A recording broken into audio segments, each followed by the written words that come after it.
Parents మెచ్చిన university సంకల్ Chand Patel university Gujarat.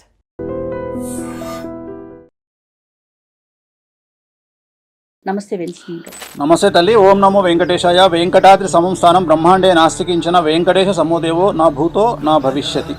మంత్రమైన తంత్రమైన ఒక గురువు అవసరం. తంత్ర మంత్రాల్ని మీరు ఏ గురువు దగ్గర అభ్యసించారు? తెలంగాణలో రెండవ అతిపెద్ద నరసింహస్వామి దేవాలయమైనటువంటిది మా దేవాలయం.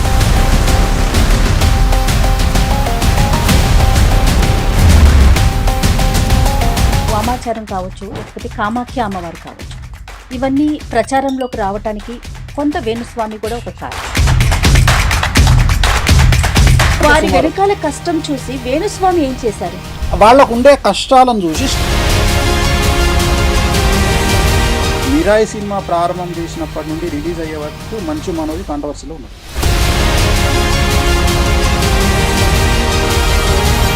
వారణాసి సినిమాలో దాంట్లో మీకు చిన్న మస్తాదేవి గురించి చూపిస్తారు. తల నరుక్కొని ఉంటుంది. జస్ట్ ఆ లాంచింగ్లోనే హంగామా జరిగింది. అంటే సమాజం వేణుస్వామిని ఒక కోణంలోనే చూస్తోంది. సమాజం చూడడం లేదు, మీలాంటి వాళ్ళు చూస్తున్నారు. మీ జీవితంలో జరిగిన మిరాకిల్ ఏదైనా షేర్ చేస్తారా? ఒకటి. చాలా జరిగినాయి మిరాకిల్. సో నెక్స్ట్ జనరేషన్లో వేణుస్వామి గారి పాపను కూడా చూడబోతున్నారు. సక్సెస్ఫుల్ జ్యోతిష్కుడు అంటే వేణుస్వామి గారి పేరు తెలియని వారైతే లేరు కదా. ఎవరికన్నా థ్యాంక్స్ చెప్పాలి ఈ సందర్భంగా అంటే మీరు ఎవరికి చెప్పాలి? ఈ మీ సక్సెస్ని నాన్నగారు చూడలేకపోయారు. ఆయన చూడలేకపోయారన్న బాగా ఫీల్ అయింది. నా వల్ల కొన్నిసార్లు వాళ్ళు బాధపడ్డ సందర్భాలు.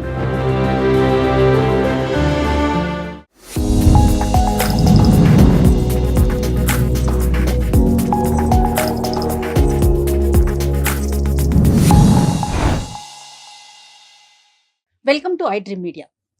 సమాజంలో ఉన్న సెలబ్రిటీస్, ముఖ్యంగా రాజకీయ సినీ రంగానికి చెందిన వారికి సంబంధించి వారు ఏం మాట్లాడినా ఏం చేసినా ప్రజల్లో ఏదో ఒక ప్రశ్న మిగిలిపోతూనే ఉంటుంది. దాన్ని ఎలా అడగాలి, ఎలా సంధించాలి, ఇలాంటి ప్రశ్నలు కూడా సామాన్యులకి వస్తూనే ఉంటాయి. ఈరోజు ఈ ప్రత్యేకమైన కార్యక్రమంలో ప్రముఖ సెలబ్రిటీ అనే చెప్పొచ్చు నేను, జ్యోతిష్యులు వేణుస్వామి గారు ఉన్నారు. నమస్తే వేణుస్వామి గారు. నమస్తే తల్లి. ఓం నమో వెంకటేశాయ. వెంకటాద్రి సమం స్థానం బ్రహ్మాండే నాస్తికించిన వెంకటేశ సమోదేవో నా భూతో నా భవిష్యతి. చాలా సంతోషం. ఎప్పటి నుంచో నా కెరీర్లో ఒక్కసారి మీతో మాట్లాడాలి, మీతో ఇంటర్వ్యూ చేయాలని ఒక కోరిక ఉండిపోయిందండి. అది ఈ రోజు నెరవేరింది. చాలా సంతోషంగా అనిపిస్తోంది పర్సనల్గా. నాకు కూడా చాలా ఇంట్రెస్టింగ్గా ఉంది. ఫస్ట్ టైం ఇంటర్వ్యూలు చాలా చేసిన. మంత్రమైన తంత్రమైన ఒక గురువు అవసరం. అలాంటి తంత్ర మంత్రాల్ని మీరు ఏ గురువు దగ్గర అభ్యసించారు? ఎంతకాలం అభ్యసించారు? ముఖ్యంగా నాది ఉమ్మడి మెదక్ జిల్లా, ప్రస్తుతం సిద్దిపేట జిల్లా అయినటువంటి వేలూరు నాచారం, దాన్నే నాచారం గుట్ట అంటారు. తెలంగాణలో రెండవ అతిపెద్ద నరసింహస్వామి దేవాలయమైనటువంటిది మా దేవాలయం. అయితే మా దేవాలయం ప్రత్యేకత ఏమిటి అంటే, మా దేవాలయంలో క్షుద్ర పూజల నివారణ అనేటువంటిది చాలా ప్రముఖమైనటువంటిది. జనరల్గా ప్రయోగం జరుగుతుంది ఎవరి మీదనైనా, అది చేతబడి, బాణామతి, లేకపోతే ఇంకొక సత్క, చాలా రకాలు ఉంటాయి ప్రయోగాలలో. వాటిని తీర్చివేయడం అనేటువంటిది, అంటే తీసివేయడం అనేటువంటిది మా దేవాలయం యొక్క ప్రాముఖ్యత. జనరల్గా మాకు అన్ని నదులు తూర్పు నుండి పడమరకు పారితే మాది పడమర నుండి తూర్పు నుండి పడమరకు పారేటువంటి నది, దాని పేరు హారిద్రా నది. సో జనరల్గా ఏం జరిగేదంటే అమావాస్యకు అక్కడ ఈ ప్రయోగాలు తీసేవాళ్ళు. తీసేసి ఏం చేసేవాళ్ళు అంటే, ఒక చాటలో ఒక పట్టు చీర, బంగారు గాజులు, డబ్బులు పెట్టి అట్లా తీసేసి అది అక్కడ పెట్టేవాళ్ళు. ఎవరైతే దాన్ని తీసుకుంటారో వాళ్ళకి అది అంటుకుంటుంది. సో ఇప్పుడు మనం చూస్తుంటాం, 3 కూడళ్ళు ఉన్న దగ్గర మనకు రాత్రిపూట కొబ్బరికాయలు, కోడిగుడ్లు, ఇవన్నీ మనం చూస్తుంటాం. నిమ్మకాయలు అనేవి నార్మల్, అవి పనిచేయవు. కోడిగుడ్లు కానీ, రెడ్ కలర్ అన్నం కానీ, అట్లా కొన్ని చూస్తుంటాం మనం. సో వాటిని సత్కలు అంటారు. చాలా సింపుల్గా మనం మాట్లాడుకుంటాం, కానీ దాని మించి మన కారు వెళ్ళినా అది మనకు అంటుకుంటుంది.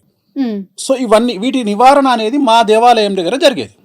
అయితే నాకు అప్పుడు వయసు ఎంత, 8 నుండి 10-12 సంవత్సరాలు. సో మేము ఆడుకోవడానికి లేదా ఈత పళ్ళు తెంపుకోవడానికి లేదా మామిడికాయలు తెంపుకోవడానికి ఆ నది ప్రవాహం దగ్గర తిరిగినప్పుడు ఇవన్నీ కనిపించేవి మాకు. మా ఇంట్లో మా అమ్మ మా నాన్న ఏం చెప్పేవాళ్ళు అంటే, నువ్వు అక్కడ ఆడుకోవడానికి వెళ్ళినప్పుడు అవేవి ముట్టుకోవద్దు అంటే. మనకు డౌట్ ఎందుకు, ఎందుకంటే అప్పుడు బచ్చగాళ్ళం, అంత నాలెడ్జ్ లేదు. ఏం జరుగుతుంది అంటే, లేదు కొడుక అది దాన్ని తీసేస్తారు, ఇట్లా జరుగుతాయి మన దగ్గర, ఎందుకంటే మన క్షేత్రం దానికే ఫేమస్ కాబట్టి జాగ్రత్త అని చెప్పేవాళ్ళు. సో అది చూసినా దాని పక్క నుండి వెళ్ళేవాళ్ళం. సో ఒక ఇంట్రెస్ట్ క్రియేట్ అయింది, అసలు ఏం జరుగుతుంది అనే ఒక ఇంట్రెస్ట్ క్రియేట్ అయ్యి అసలు మెల్లిగా మా నాన్నగారు చాలా పెద్ద పండితులు, యాదగిరిగుట్టలో 1965కు పూర్వం ప్రధానార్చకులుగా చేసి అక్కడ నుండి ఇక్కడికి వచ్చినారు నాచారం గుట్టకు. సో ఆయన దీనికే స్పెషల్. ఆయన ఏంటంటే, ఇప్పుడు మీకు తెలుసు, మీకు దయ్యాలు పట్టడము ఇట్లాంటివి అంటారు, నమ్మే వాళ్ళ గురించే మాట్లాడుతున్నాను నేను, నమ్మని వాళ్ళ గురించి నాకు అనవసరం. సో వాళ్ళు ఏంటంటే, ఈయన ఒక తీర్థం తీసుకొని ఇట్లా ముఖం మీద కొడితే ఒక 40 days తర్వాత వాళ్ళు ప్రదక్షిణాలు చేస్తే 40 days తర్వాత అది వదిలేసేది. సో ఆయన ప్రత్యేకమైనటువంటి పుస్తకాలు ఆయన దగ్గర ఉన్నాయి, మా నాయనగారి దగ్గర. సో తను చనిపోయిన తర్వాత మేము ఆయన ఎంత సంపాదించిండో అని మేము అన్ని ఎత్తుకుతే మాకు దాంట్లో హార్డ్లీ ఒక 15 రూపాయలు 20 రూపాయలు క్యాష్ దొరికింది మా నాన్న దగ్గర. నేను మాట్లాడేది 1987. నాకు కరెక్ట్గా 11 సంవత్సరాలు. మా నాన్నగారు ఏం చేశారంటే, 1987లో నేను ఇంకో 6 నెలల్లో చనిపోతా కాబట్టి నీకు నేను ఉడకలగ్గం చేస్తున్నా అని నాకు జంధ్యం వేసి 6 నెలల తర్వాత చనిపోయినారు ఆయన. ఆయన అతిపెద్ద పండితుడు, జ్యోతిష్యుడు. ఆయన పుస్తకాలు తీసినప్పుడు దాంట్లో కొన్ని చాలా అతి ముఖ్యమైనటువంటి పుస్తకాలు, ఆయన రాసిన పుస్తకాలు కొన్ని వెళ్ళినాయి. వాటిని తీసుకున్న తర్వాత అప్పుడు నా ఏజ్ అంత పెద్ద గొప్పదేం కాదు కాబట్టి 11 సంవత్సరాలు అప్పుడు ఆ పుస్తకాలన్నీ పక్కకు దాచిపెట్టాం. నేను ఇంటర్ చదువుకున్నా, నేను డిగ్రీ చేసిన, నేను 10th క్లాసు లాలాపేట్ గడి స్కూల్లో చదువుకున్నా. అంతకుముందు నా చదువు అంతా 9వ తరగతి వరకు నేను మెదక్ జిల్లా గోమారంలో, మీకు ఇప్పుడు సునీతా లక్ష్మారెడ్డి గారిని మినిస్టర్గా పనిచేశారు, వాళ్ళ హస్బెండ్ పేరు లక్ష్మారెడ్డి, ఆయన నాకు సీనియర్. సో ఆ ఊర్లో నేను చదువుకున్నా. ఆ చుట్టుపక్కల గ్రామాల్లో పూజలు చేసేవాడిని. తర్వాత నేను హైదరాబాద్కి వచ్చి 10th చేసిన. అంటే చదువుకుంటూనే పౌరోహిత్యం చేసేవారు చిన్నప్పుడు. నా డబ్బులు, ఎందుకంటే నాన్నగారు చనిపోయింది 11వ సంవత్సరంలో కదా, 11 ఏళ్ళకి నాన్న లేడు. మా అన్న దగ్గర ఉంటూ, మా అన్న రఘునాథాచారి అని తెలుగు పండిట్ అయిన గోమారంలో, ఆయన దగ్గర చదువుకుంటూ ఆ చుట్టుపక్కల చాకల్మెట్ల అనే ఊర్లో పూజలు చేయడము, వినాయక చవితి పూజలు చేయడం, అంటే నా సంపాదన నేను 11వ సంవత్సరంలో స్టార్ట్ చేసిన. ఎట్ ది సేమ్ టైం ఇక్కడ మా బావగారు హైదరాబాద్లో ఉంటారు, ఆయన దగ్గరకు వచ్చినప్పుడు సినిమా ముహూర్తాలు. ఫస్ట్ సినిమా ముహూర్తం ప్రాణ స్నేహితులు అపోలో హాస్పిటల్ అండర్ కన్స్ట్రక్షన్. ఏది కృష్ణంరాజు గారు, మురళీమోహన్ గారు స్నేహాని కన్న మిన్న లోకాన లేదురా అనే సాంగ్, అది ఫస్ట్ సినిమా ఇన్ హైదరాబాద్ ముహూర్తం. అప్పటికి చెన్నైలోనే ఉంది ఇంకా సినిమా ఇండస్ట్రీ. అప్పుడు నేను ఇక్కడ పూజలు చేయడం సెలవుల్లో వచ్చి, సో అట్లా రన్ చేస్తూ హైదరాబాద్కి వచ్చి హైదరాబాద్లో 10th చదువుకొని లాలాపేట్ గడి స్కూల్లో, next inter Tagore junior college చదువుకొని, degree SP college Sardar Patel college చదువుకొని, డిగ్రీలో నేను సికింద్రాబాద్కు నేను ఏబీపీ ప్రెసిడెంట్గా పనిచేసాను. అయితే నాకు ఎక్కడ అంటే సినిమా ఇండస్ట్రీలో ఈ గౌరవము, సినిమా పూజలు చేసినప్పుడు ముహూర్తాలు పెట్టినప్పుడు గౌరవము, ఇవన్నీ చూసిన తర్వాత నాకు కింగ్ అంటే ఎప్పుడు ఇష్టం లేదు, కింగ్ మేకర్ అంటే ఇష్టం. సో మొదటి నుండి నా గోల్ కింగ్ మేకర్. రెండవది ఏంటంటే, మా నాన్నను చూసిన సందర్భంలో మా నాన్నగారు గుడి నుండి బయటికి వస్తున్నప్పుడు జనాలు నమస్కారం పెట్టడం అంటే ఒక పెద్ద పూజారికి ఇచ్చే విలువ.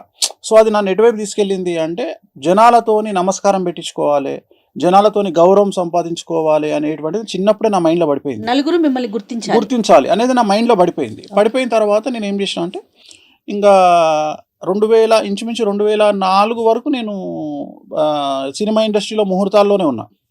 2004లో రాజశేఖర రెడ్డి గారు సీఎం అయినాక ఆయన బావమరిది చంద్రప్రతాప్ రెడ్డి గారు అని ఉండేవారు, చనిపోయినారు ఆయన.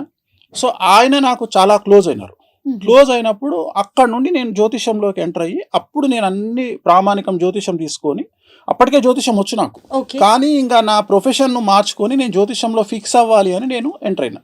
అంటే ఇక నేను అప్పుడు ఎన్నుకున్నా 2004లో నేను ఫిక్స్ అయిన ఏంటంటే, జ్యోతిషం అనేది ఇంకా నేను ఫైనల్, నేను ఇదే నేర్చుకుంటాను. అంటే జ్యోతిషం అనే సబ్జెక్ట్ ని డెప్త్గా వెళ్ళి దాంట్లో నేను ఆలోచన చేసింది ఏంటంటే, జ్యోతిషం అందరు చెప్తారు. సో ఆ టైంలో కొంతమంది మీద మనం ఇన్స్పిరేషన్ అవుతాం. ఉదాహరణ, నేను పరిటాల గారి ఇంట్లో పూజ చేసేవాడిని, నేను చిన్నప్పుడే పూజ చేసేవాడిని. ఆయనను చూసినప్పుడు ఒక 100 మంది గన్మెన్లు, 100 మంది సెక్యూరిటీ, సునీతమ్మ వాళ్ళందరికీ వండి పెట్టడం, అంటే చాలా ఫ్యామిలీస్ చాలా దగ్గర నుండి, ఎందుకంటే చాలా చాలా దగ్గర నుండి చూసినటువంటి నాది సబ్జెక్ట్. ఎందుకంటే సినిమా ఇండస్ట్రీలో ఇప్పుడున్నంత జనాలు అప్పుడు లేరు, ఇంత క్రౌడ్ లేదు. ఉదాహరణ, నేను పద్మలయ స్టూడియోలో నా ఇల్లే నా స్వర్గం అని సినిమా షూటింగ్ అవుతుంటే దివ్యభారతి నేను కలిసి నా 2 వీలర్ మీద తిరిగేది రోడ్డు మీద. ఓకే. అంటే ఆమె టీ తాగడానికి బయటకు వచ్చేది. అంటే అసలు ఇంత లేదు క్రౌడ్. సో అట్లా మెల్లిగా మెల్లిగా మెల్లిగా మనకి ఏమర్థమైందంటే ఈ సబ్జెక్టును మనం ఎట్లా బయటికి తీసుకురావాలి. అంటే సెలబ్రిటీస్ మనతో తిరుగుతున్నారు. సో ఒక సమాజంలో ఒక సెలబ్రిటీకి వచ్చే కష్టాలు ఏంటివి అంటే నాది నార్మల్ కాదు. నేను అనేది ఏంటంటే చాలామంది డబ్బు లేకపోవడం కష్టాలు అనుకుంటారు, కానీ డబ్బు ఉండడం కష్టం. దాన్ని అంచనా వేయాలి అంటే దాంట్లోకి వెళ్ళి మనం పరకాయ ప్రవేశం చేసి చూడాలి. అందరు ఏం చూస్తున్నారు అంటే సమాజాన్ని గొప్పతనంగా చూస్తున్నారు. నేను గొప్పతనంగా చూడట్లా, ఆ వ్యక్తికి ఉండే కష్టాన్ని చూస్తున్నా. వేణుస్వామి ఒకటే పాయింట్, జరగబోయే నష్టాన్నే చెప్తాడు. వేణుస్వామి మోటివేషనల్ స్పీకర్ కాదు. మంచి నాన్న సమాజంలో చాలామంది ఉన్నారు, పోండి చెప్తాడు, మీరు సీఎంలు అవుతారు. మీకు ఓ విషయం తెలుసా, నా దగ్గరకు ఒక అమ్మాయి వస్తుంది, జాతకం చెప్పండి గురువుగారు అంటారు. నేను హీరోయిన్, నీ జీవితంలో హీరోయిన్ కావు. డిసప్పాయింట్ చేయడం కాదు, ఇమ్మీడియట్గా మనం ఏం చెప్తున్నాం, ఒక బోటికి పెట్టుకోండి అంటే నీకు నేను ఆల్టర్నేటివ్ చూపిస్తున్నారు. ఆ అమ్మాయి ఏమంటుంది, నేను రష్మికను దొక్కేయాలి, నీకంత సీన్ లేదంట. ఇట్లనే మన ఇద్దరం ఎట్లయితే ఇంటర్వ్యూ చేస్తున్నామో అట్లనే ఒక ఇంటర్వ్యూ చేసినప్పుడు ఒక అతను, పేర్లు వద్దు, అతను వచ్చిండు నా దగ్గరికి. వచ్చినప్పుడు ఇట్లనే నేను కార్లో పోతుంటా అంటే నా కారు ఎక్కువ అన్నాడు. ఎక్కడన్నా డ్రాప్ చేయాలి, నా కారు ఉంది ఆల్రెడీ, డ్రాప్ చేయాలి. 70 లక్షల కారు ఎక్కుదాం పా అన్నాడు. డేట్ ఆఫ్ బర్త్ చెప్పు అన్నా. ఎంబడే సంవత్సరం తర్వాత నీ బండి ఉండదు, నీ బండిలో పెట్రోల్ ఉండదు పో అన్న. వెంకటేశ్వర స్వామి మీద ఒట్టు, అబద్ధం కాదు. ఇదే మాట మాట్లాడినా. నా సంఘాన్ని తెలియదు, 10 కోట్లు పెట్టి ఇల్లు కడతా అన్నా అన్నాడు. కట్టు పోయి కట్టు. నేను ఒకటే చెప్తాను, నీ జాతకంలో నీకు ఈ కారు ఉండదు, నీ తన పెట్రోల్కు పైసలు ఉండవు, కథ నువ్వు బిస్కెటే నీ లైఫ్ పో అని చెప్పిన. సంవత్సరం తర్వాత తెలంగాణ పార్టీ భవన్ పక్కకు మోర్ మెడికల్ హాల్ అని ఒకటి ఉంటుంది. మోర్ మెడికల్ హాల్, అందులో నేను మందులు కొంటున్నా. నా పక్కకు ఒక ఆయన వచ్చి నిలబడ్డాడు. నమస్తే పంతులు. నమస్తే, ఎవరు? పలానా రోజు ఆడ కలిసినాం మనం. అవును, ఏం సంగతి, ఎట్లును? అయిపోయింది పంతులు. ఏమైంది? ఆల్టో కార్లు వచ్చినా, నువ్వు చెప్పినట్టే అయింది. అది వేణుస్వామి. గురుగారు, ఇప్పుడు వామాచారం కావచ్చు, లేకపోతే కామాఖ్య అమ్మవారు కావచ్చు, ఇవన్నీ ప్రచారంలోకి రావటానికి కొంత వేణుస్వామి కూడా ఒక కారణం. ఎందుకంటే పదే పదే మీ నోట్లో నుంచి మేము చాలా సందర్భాల్లో విన్నాం. వీటికి మీరు ఎలా నేర్చుకున్నారు? ఇది కఠోరంగా ఉంటుందని కూడా విన్నాం. అలాంటి సందర్భాల్లో మీరేమైనా ఇబ్బందులు పడిన సందర్భం కానీ, మీరు ఎక్కడైనా ఆగిపోయిన సందర్భం కానీ ఉందా? సో జనరల్గా మనం వామాచారం వైపు వెళ్ళడానికి ప్రధానమైనటువంటి ఒక మనకు జీలు ఏముండాలి అంటే, ఈ వామాచారం అనేది లిక్కరు నాన్ వెజ్ లేకుండా చేసే పూజ కాదు. కంపల్సరీ లిక్కరు నాన్ వెజ్ అనేది కంపల్సరీ ఉండాలి. సో మనం మానసికంగా ఫిక్స్ అవ్వాలి ఏంటంటే, సమాజము మనల్ని వ్యతిరేకమైన ధోరణితోని చూసే అవకాశం ఉంటుంది. ఓకే. సో సమాజానికి ఉపయోగపడే దాంట్లో వామాచారం అనేటువంటిది ప్రజెంట్ ఎలాగైతే సైన్స్ అభివృద్ధిలోకి వస్తుందో, ఎలాగైతే నార్మల్ మెడిసిన్స్ కాకుండా కొన్ని స్టెరాయిడ్స్ పనిచేస్తాయో, సో అలాంటి యొక్క పూజలు వామాచారం అంటారు. అంటే వామాచారం అనేది చాలా త్వరగా రిజల్ట్ని ఇస్తుంది. చాలా కఠినమైన కష్టాలకు, చాలా ఘోరమైన కష్టాలకు, దారిద్ర్యానికి, చాలా భయంకరమైన కష్టాలను బయటికి తీసుకురావడానికి వామాచారం పనిచేస్తుంది. సో వామాచారం నేర్చుకోవాలి అంటే ప్రథమం ఏంటంటే, ఫస్ట్ సమాజానికి వ్యతిరేకంగా పోవాల్సి ఉంటుంది. సమాజానికి రూల్ కదా, అది రూల్ అమ్మా. ఇప్పుడు అయినా కూడా మీరు అటువైపు నేను ఏమనుకున్నా అంటే, నేను జనాలకు ఏదో చేయాలి అనే ఇంటెన్షన్. ఇప్పుడు నన్ను విమర్శిస్తారు అనేది నాకు సెకండరీ. రెండోది, తెలంగాణ సాంప్రదాయాలు, ఆంధ్ర సాంప్రదాయాలు డిఫరెంట్గా ఉంటాయి. ఉదాహరణ, ఆంధ్రప్రదేశ్లో ఉన్న ఏ నరసింహస్వామి దేవాలయంలో కూడా నాన్ వెజ్ లిక్కర్ అనేది ఉండదు. తెలంగాణలో ఆ రెండు లేనటువంటి దేవాలయాలు లేవు. ఉదాహరణ, యాదగిరిగుట్టలో దర్శనం అయిపోగానే కిందికి రాగానే ఫస్ట్ మందు నాన్ వెజ్ ఉంటుంది. అలాగే నా స్వంత దేవాలయం నాచారం గుట్టలో కూడా ఖచ్చితంగా నాన్ వెజ్ లిక్కర్ ఉంటుంది. సో చిన్నప్పటి నుండి వీటిని చూస్తూ ఇవి ఏవి తప్పులాగా నాకు కనిపించాల. కారణం ఏంటి అంటే, తెలంగాణ ప్రాంతానికి సంబంధించినటువంటి వ్యక్తిగా నాకు ఇక్కడ ఆషాఢ మాసంలో జరిగే బోనాలలో నాన్ వెజ్ లిక్కరు లేనటువంటి పరిస్థితి నేను ఎప్పుడు చూడలేదు. కాబట్టి సో నాకు ఇబ్బంది అనిపించలేదు. రెండోది, నేను ఎక్కడ కనెక్ట్ అయినా అంటే, ఇవన్నీ పక్కకు పెడితే దీనివల్ల జనాలకు ఉపయోగపడుతుందా పడదా? ఓకే, ఉపయోగపడుతుంది. ఇప్పుడు జనరల్గా జనాలు చేసేటువంటి పూజలు వేరే పూజలు ఉన్నాయి, వాటిని నేను తీసుకోను. ఏవో పూజలు చేసుకుంటారు. ఇప్పుడు ఉదాహరణ, ఒక శాంతి ఉంది, ఒక ప్రాబ్లం ఉంది, ఆ ప్రాబ్లంకు ఒక పూజ ఉంటుంది, ఒక డెవలప్మెంట్కి ఒక పూజ ఉంటుంది. ఇక్కడ అభివృద్ధికి పూజలు లేవు సాంప్రదాయంలో, దక్షిణాచారంలో. దక్షిణాచారము అంటే వామాచారానికి క్వైట్ ఎగనిస్ట్. ఓకే. అంటే సాత్వికమైన దేవతలు, గణపతి కానీ వెంకటేశ్వర స్వామి వారు కానీ వీళ్ళందరూ సాత్విక దేవతలు. సో వీళ్ళు ఇచ్చే రిజల్ట్ 10% ఉంటుంది. రెండవది, వీళ్ళు కష్టాలని పోగొడతారు తప్ప సుఖాలని ఇవ్వరు. గుర్తుంచుకోండి ఇక్కడ. సో సుఖాలని అంటే నేను మాట్లాడేది పొజిషన్, డబ్బు, ఎక్స్ట్రీమ్ లెవెల్ ఇయ్యరు. ఎక్స్ట్రీమ్ లెవెల్ ఇచ్చేవాళ్ళు కలియుగంలో దశమహావిద్యలు. ఓ. సో దశమహావిద్యలు నేర్చుకుంటేనే నాకు చిన్నప్పటి నుండి ఏముంది మనసులో, కింగ్ మేకర్. సో ఆ కింగ్ మేకర్కు నేను కనెక్ట్ అయ్యాను. ఇక్కడ ఏంటంటే మిరాకిల్ జరుగుతాయి. ఇక్కడ ఒక నార్మల్ పర్సన్ సూపర్ స్టార్ అవుతాడు, ఒక నార్మల్ పర్సన్ కోటీశ్వరుడు అవుతాడు. సో ఇవి నేర్చుకునే క్రమంలో ఎక్కడైనా ఇబ్బంది పడ్డారా మీరు? సో ఇవి ఫస్ట్ ఇక్కడ నా నిర్ణయము ఎందుకు వచ్చింది అనే చెప్తున్నా. అంటే నేను నిర్ణయించుకోవడానికి ఇది రీజన్. అరే మనం కింగ్ మేకర్ కాగలుగుతాము అనేటువంటి ఒక నిర్ణయము, ప్లస్ దాన్ని బేస్ చేసుకొని అవతలి వ్యక్తిని మనం ఏదంటే సక్సెస్ చేయగలుగుతాము అనేటువంటి ఒక నిర్ణయం ద్వారా నేను దశమహావిద్యలు నేర్చుకోవాలి అనేది